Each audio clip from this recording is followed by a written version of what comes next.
Keon Coleman and the Bills rookies practice. Are the Bills on the cutting edge of a new offensive trend? And a local product signs a contract with the Buffalo Bills. We're diving into all of that today on Locked On Bills.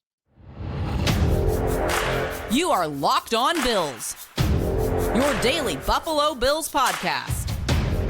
Part of the Locked On Podcast Network, your team every day.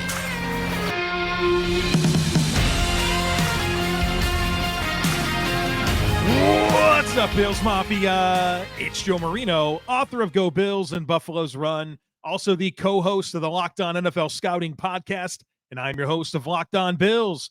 Want to thank you for making Locked On Bills your first listen every day, and a big welcome and shout out to our everydayers. You know who you are. Those of you who never miss a single episode, I appreciate y'all being here very, very much. I'd also like to invite you to subscribe or follow for free on YouTube or wherever you listen to podcasts. We're part of the Locked On Podcast Network, your team every day. Today's episode is brought to you by FanDuel. Make every moment more. Right now, new customers can get $150 in bonus bets with any winning $5 bet. That's $150 with any winning $5 bet. Just visit FanDuel.com/lockedon to get started.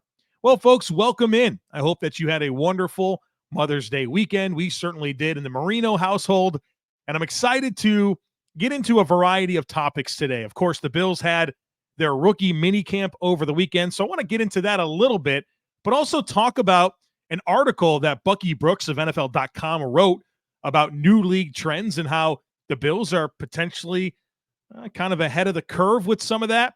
And then, of course, the Bills signed a player from their rookie minicamp, a tryout player, a linebacker out of UB. So I want to break that down for you and talk about where the roster is in terms of numbers at the end of our conversation today. But let's start with some comments here on Keon Coleman. And it's been very interesting since the Bills have drafted Keon Coleman.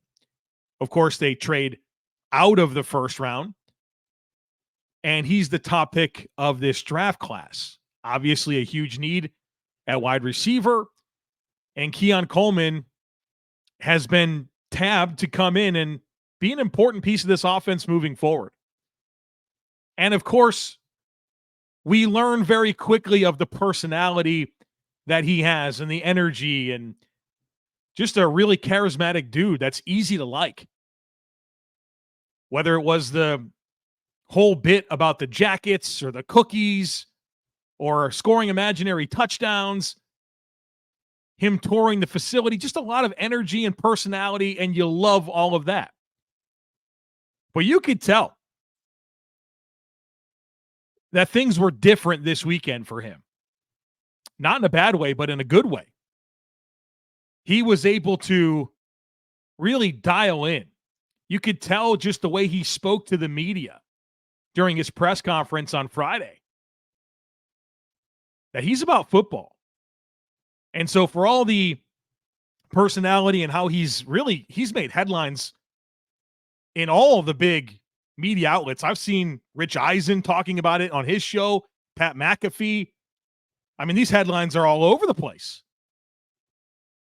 which is great, but it's about what he's going to do on the field, and it certainly feels like Keon Coleman fully understands that. I love some of his quotes coming out of the Friday press conference and just how you could tell he was able to flip a switch. This is a young man. Remember, he's only 20 years old.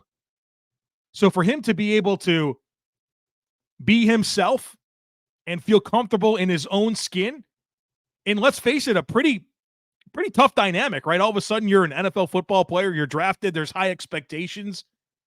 To be able to, through that, show your personality, but then, all right, it's time to get back to ball. I loved it. I want to share a quote with you from Keon Coleman on Friday when he was asked about his awareness to all of the hype around him right now that's not rooted in football. It's rooted in his personality and how he's won so many people over. He said, I'm aware of it, but like I said earlier, I'm happy to keep the main thing, and get back to playing ball. So the hype can be there, but I still have to make plays on the field, and I want to help contribute to win. So we got to win to make our fans happy. A jacket ain't going to get that done.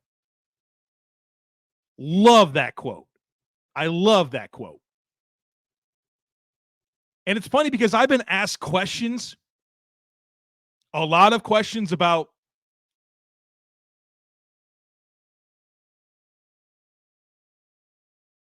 know more about his personality. And I keep on answering it the same way. No, he hasn't played any football. Nothing's new in terms of the football. I want to see him acclimate and develop and be the player that this team drafted him to be. I certainly have enjoyed all of that. It's been fun. I mean, my mother's sending me text messages left and right. Did you see this? Did you see this? And it's cool, and I love it. But I also love that Keon Coleman knows all this stuff is great. It's about making plays on the field. We also got a chance to learn a little bit more about him reaching out to Andre Reid. And Andre Reid put out a tweet a few days after the draft saying, look, this is the first player in a long time, a first young player in a long time that's reached out to me, about mentoring and helping. And he said, I'm going to take this real seriously to help him do his very best in the NFL, something along those lines. And so Keon Coleman was asked about that, and he said, look, it's the same thing as I wasn't born when Michael Jordan was playing, but I still know who he is. So it's just wanting to know more about football. You have to know about the guys who came before you. So that's a big thing. I love that. 20 years old. Keon Coleman wasn't born when Andre Reid was going over the middle of the field for Jim Kelly in the early 90s. That was well before Keon Coleman entered this world. But I love this awareness. I feel like there's so many athletes out there that aren't dialed into the history of the game. I've seen so many press conferences where young players are asked about the players that came before them, and there's not really an awareness to it. Keon Coleman, very intentional about that. I love that about him. I think in order for you to really embrace the situation that you're going into, I think that's really a big part of it. I want people that love everything about the opportunity that they have, including, all right, who are the guys that did this before me? Even if it was before you were born.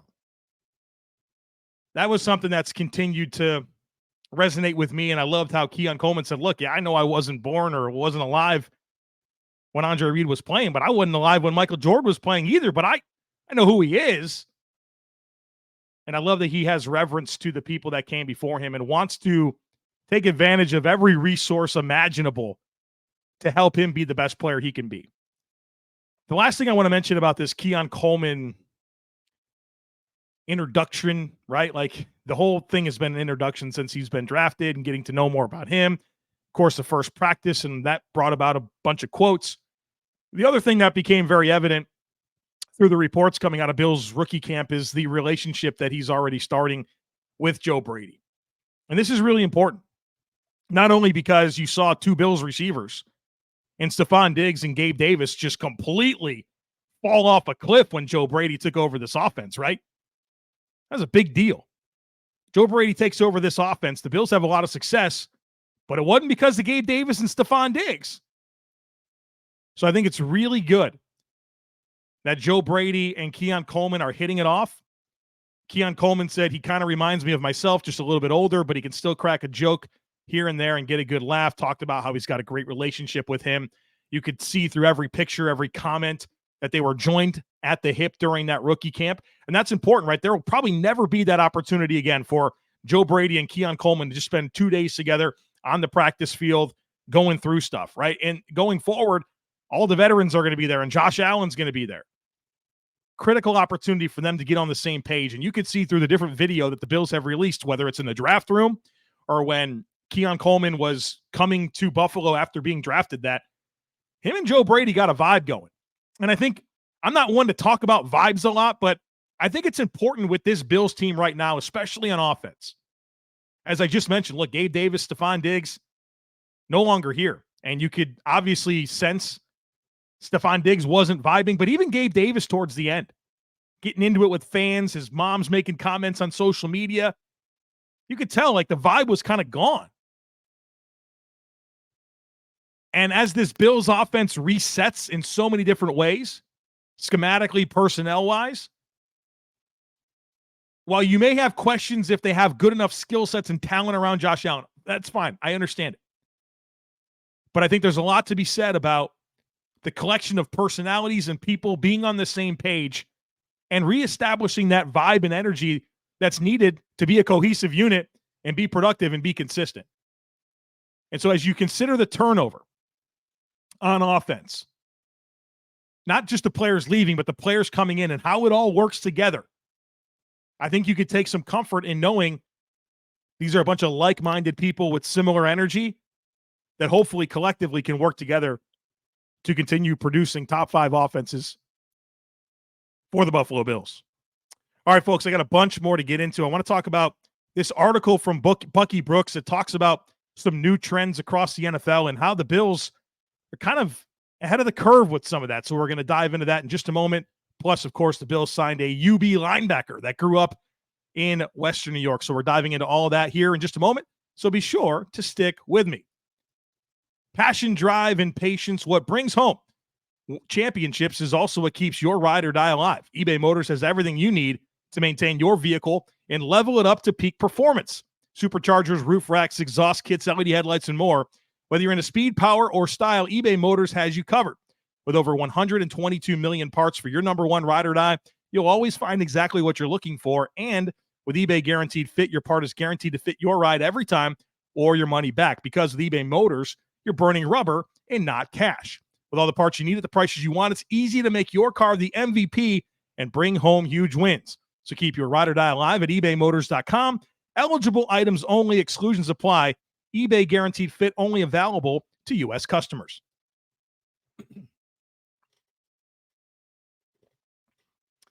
Bucky Brooks of NFL.com, former Bills player, former NFL scout, put together a pretty brief article, but one that I thought was really good. I'll put a link to the article in today's show notes so you can read it for yourself. But it's about the new trends of the NFL, or a new trend alert. That's actually what the name of the article is, New Trend Alert. And it's talking about offenses pivoting to more heavy personnel groupings.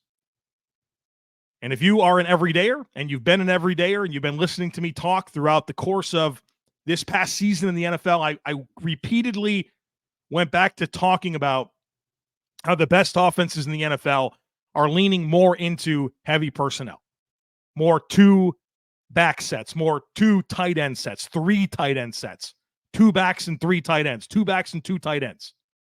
So for the big wave of 10 personnel, 11 personnel, 3 and 4 wide receiver sets, you're seeing so many of the best offenses, of course, still do that, but they're able to work in these heavy personnel at a higher percentage. And that's what this article is about from Bucky Brooks. I want to read you a little bit of it and then, of course, dive into it. This is the opening paragraph, and I think this sets the tone. Bucky Brooks says, as the NFL evolves into a passing league built around 3 receiver sets, some team builders are looking to zig while the rest of the league zags.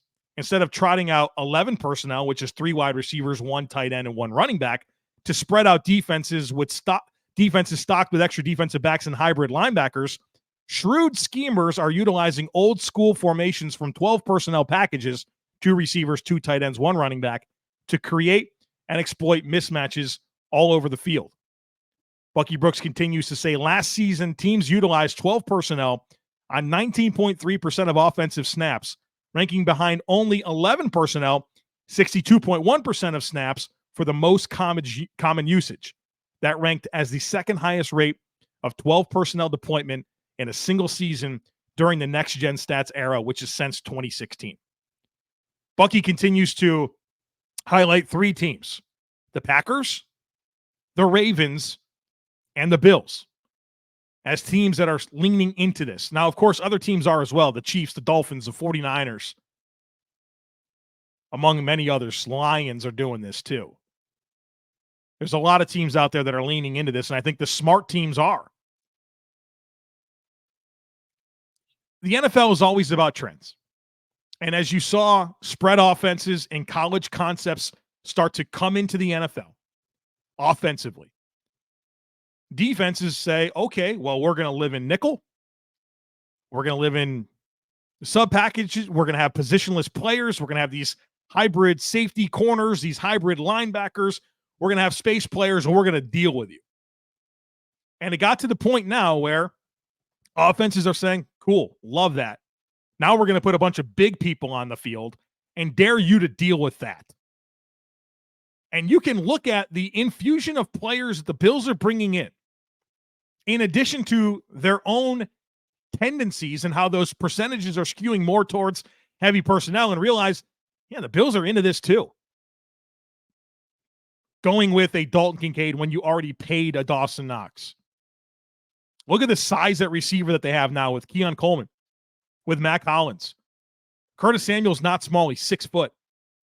Khalil Shakir is a decent-sized receiver. It's not like you have this John Brown, Cole Beasley, right? The Bills receivers were referred to as the Smurfs. Remember this? Not that long ago. The Smurfs. Now it's bigger people. 12 personnel. You're going to see Reggie Gilliam going. You're going to see offensive personnel on the field where there's not anybody under 6 feet tall. So the Bills very much part of this trend. And I say all that to say, as you potentially are sitting around panicking about the Bills wide receivers, I know there's a lot of people that are. And oh, by the way, the Bills don't have any cap space, so nothing's going to happen until probably after June 1st. Because the Bills have to be able to absorb contract, whether they sign somebody or they trade for somebody. They have to bring on contract, and they don't have money until the Trey White money hits after June 1st. I feel like what is so forgotten in that entire conversation is that Dalton Kincaid, Dawson Knox, and James Cook are a big part of this offensive formation for the Bills, or this offensive formula for the Bills. It's not just about throwing the ball to 3 wide receivers. There are more layers to this offense and what they want to be, which includes tight ends and running backs. They just drafted a pass-catching back in Reid Davis. So don't forget about that. Like, you could sit there and say, well, the Bills receivers are Keon Coleman, hope he's good, Curtis Samuel, Khalil Shakir. Hope Curtis Samuel can stay healthy. Hope Khalil Shakir can do what he did in a smaller sample size across a bigger sample size. Fingers crossed. It ain't that. Dalton Kincaid's probably going to lead this team in targets. Dawson Knox is a handsomely paid player. He's the second highest paid skill player in this offense. Heck, I think he might be first.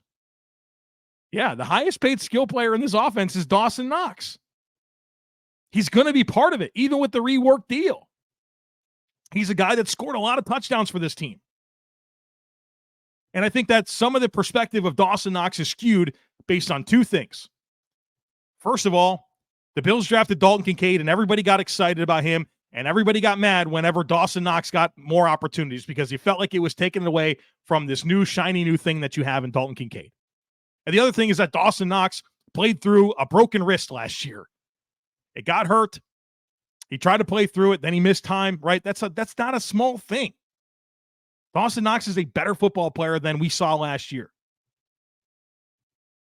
Not to mention James Cook, Reid Davis, Ty Johnson. These guys are going to be part of this equation. So don't sit there and say that Josh Allen, well, hopefully he can make it work with Keon Coleman, Khalil Shakir, and Curtis Samuel. That's inaccurate. And why are we discussing receivers in a vacuum? The entire menu of pass catchers matters. And again, I wish that the Bills had another receiver that I liked. I really do. I'm with you. I also understand that player's not going to come until after June 1st, if it's coming. But please, do not forget about the overall menu of options when considering this Bills passing game, because it's a lot more than just those 3 receivers. Kincaid, Knox, Cook, Davis, Johnson, all part of this passing game. He doesn't know it yet, but I'm going to bug Anthony Prohaska from Cover One to collaborate on a conversation about the direction of the Bills offense. We did some of that last year. Got to do it again this offseason. So at some point in the coming weeks, we'll do that. But I still have to ask Anthony. I'm sure he'll say yes. But yeah, that to look forward to in the coming weeks.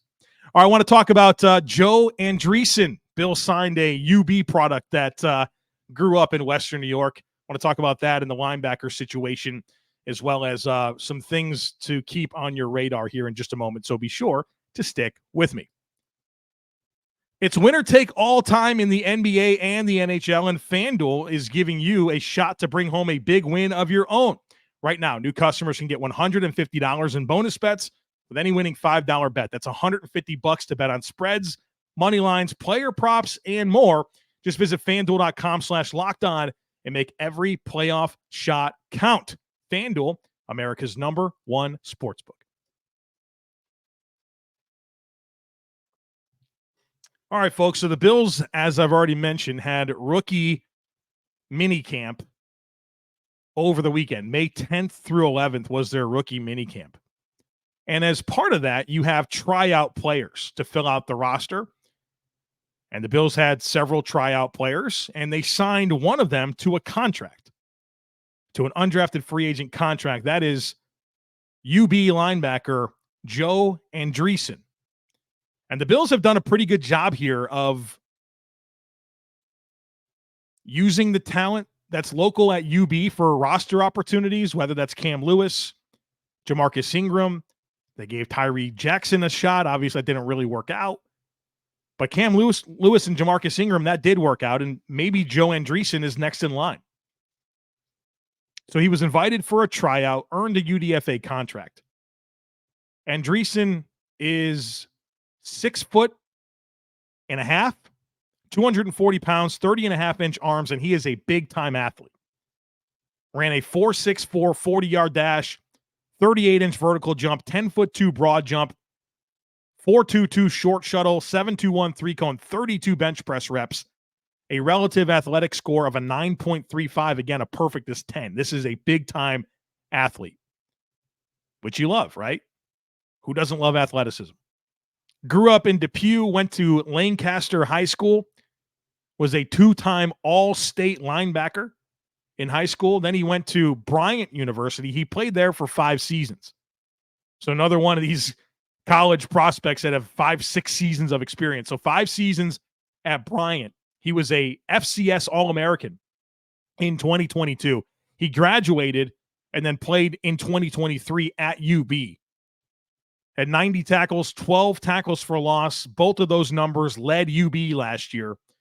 Also had 2 pass breakups and a forced fumble. Maybe my favorite metric about Andreessen last year for UB was that he rushed the passer 50 times and got pressure on 20 of them. So might be some untapped rush potential there for Joe Andreessen as maybe a blitzer. So that's something that at least intrigued me when kind of studying his metrics. So obviously this is exciting. Could you imagine? Could you imagine being a high school football player in Western New York, playing at an FCS school for 5 seasons? You roll the dice, you go to UB and see what happens. You wind up being a starter. The next thing you know, you get a tryout for the Bills, and now you're under contract. You're going to training camp. That's got to be the coolest thing in the world. So obviously, I think we're all going to find ourselves rooting for Joe Andreessen. And look, I think he's got a reasonable opportunity ahead of him. If you're an everydayer, you know I've been talking about the linebacker numbers being very thin on this football team. Very thin. Going into the draft, the Bills only had 5 linebackers under contract. They're going to roster 6. And you need more than 6, right, to get through camp and preseason, right? You need to have 8, 9, 10 linebackers. Well, now the Bills at least have 8 after some of the moves that they made. So again, going into the draft, they had Matt Milano, Terrel Bernard, Dorian Williams, Balin Spector as returning players. They signed Nicholas Moreau. So those are the 5 that they had under contract going into the draft. Then they drafted Edefuan Ulofoshio. Then they signed Deion Jones. And now they've signed Joe Andreessen. So they are in good shape, or much better shape, with 1, 2, 3, 4, 5, 6, 7, 8 linebackers under contract. That's 8 players for 6 spots. So 2 of them won't make the team. You're going to want guys on the practice squad. I think barring some type of significant move or injuries or something like that, Joe Andreessen is probably in line to be a practice squad player as long as he continues to impress this coaching staff, which of course he did. He's already done that. Now keep that up through camp and OTAs and preseason and get yourself a spot on this practice squad at least. So obviously a great opportunity for him, not only because of, I'm sure he grew up probably a Bills fan and all that, but in terms of a landing spot for a UDFA linebacker, the Bills got to be very attractive. So good on him. Now, the other interesting layer here is the roster is now at 90 players with this signing. And, of course, that is the maximum that you can have in the offseason. Now, one thing that we're waiting on is confirmation if the Bills' 7th-round pick, Travis Clayton, the rugby player, if he counts towards the 90 or not. Brandon Beane said that he believes he is exempt, but we don't have that for sure. So the Bills could have an open roster spot if that is the case. If that is not the case, keep in mind that any player that the Bills add to the roster from this point forward requires a corresponding move. So if a player comes onto the 90, that means somebody's coming off the 90. Again, asterisk, we need to know what the status of Travis Clayton is, if he counts or not. Because if he doesn't count, then the Bills can sign one more player before there is a corresponding move required. I also would like to mention the dates to be mindful of for the Bills offseason program. Of course, they just got through rookie minicamp. The Bills have OTAs, organized team activities, next May 20th and 21st. Then again on May 23rd, May 28th through 30th, June 3rd through 4th, and then June 6th. And then mandatory camp is June 11th, 12th, and 13th. And then at some point in the next month or so, we'll get the training camp dates. But that's what's on the immediate future for the Buffalo Bills. One thing that I would like to tell you about in terms of my content on my other podcast, Locked On NFL Scouting. It's a daily podcast that I do with Kyle Krabs where we talk team building across the entire NFL. So if you want to hear me talk about more than just the Bills, I have another podcast, Locked On NFL Scouting. But the reason I'm telling you about it right now is today, Monday, May 13th, we are starting our roster assessments across the entire NFL. And so we're going to put every team under the microscope. We evaluate every single player. We grade every single player.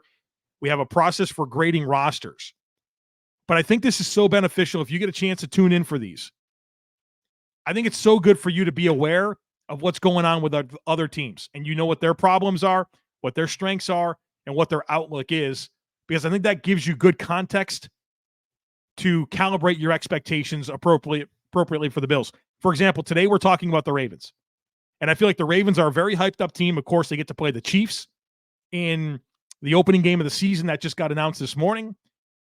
And they're, of course, the reigning number 1 seed in the AFC. Lamar Jackson, the reigning NFL MVP.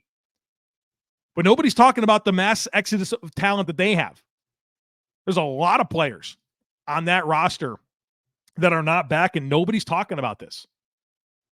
3 of their starting offensive linemen, Kevin Zeitler, Morgan Moses, John Simpson, no longer there. And they have a bunch of like rookies and second-year players are counting on to replace them. Odell Beckham, no longer part of that mix. I guess they're going to hope Rashad Bateman can finally stay healthy and be a thing. Jadeveon Clowney was awesome for them as a pass rusher. He's gone, and they're counting on a rookie in Adisa Isaac and David Ajabo, a recent draft pick, to step up and fill in. Geno Stone, who had a bunch of interceptions last year, they did nothing to replace him. Their safety depth is pretty much gone. Patrick Queen, stud linebacker for them. They're hoping that Trenton Simpson, a second-year player, can replace him. They don't have Devin Duvernay anymore, who's an X factor. Nobody's talking about this because what? They signed Derrick Henry? They lost their defensive coordinator? Zach Orr, first-year defensive coordinator, is taking over. Nobody's talking about this. We are. We're going to talk about that on Locked On NFL Scouting. We're going to talk about the dynamics for every single team across the NFL. So I think you will enhance your knowledge of the league, of course, but help you have better perspective on what's going on with the Bills when you see what's going on across the entire NFL. And we're going to dive into every team for the next 8 weeks on that podcast. So a lot of fun. I would love for you to check that out. And of course, I'd love for you to come back to Locked On Bills, where we have daily content on the Bills. We get the schedule this week. I have some fun off-season ideas as well coming up that I would not want you to miss. So don't. Make sure that you're subscribed. Make sure that you take a second to rate, review, and share the podcast. Have a great rest of your day. Go Bills. And I look forward to catching up with you again real soon.